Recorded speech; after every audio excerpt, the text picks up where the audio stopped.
વડોદરામાં બાજવા બ્રિજનો એક ભાગ બેસી ગયા હોવાની વિગતો મળી રહી છે, જેમાં બાજવા ગામ તરફ જતો એપ્રોચ બેસી ગયો છે। સમારકામ ન થાય તો વધુ નુકસાન થવાની પણ સંભાવના છે અને ભારે વાહનોને પગલે આ બ્રિજ જેનો ભાગ બેસી ગયો હોય તે પ્રકારનું અનુમાન પણ લગાવાઈ રહ્યો છે।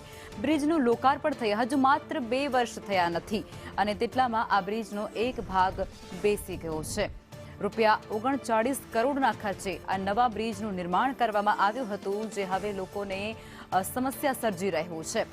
રસ્તો બેસી જવાને કારણે ત્યાંથી પસાર થવામાં પણ લોકો ભયના ઓથાર નીચે પસાર થઈ રહ્યા છે।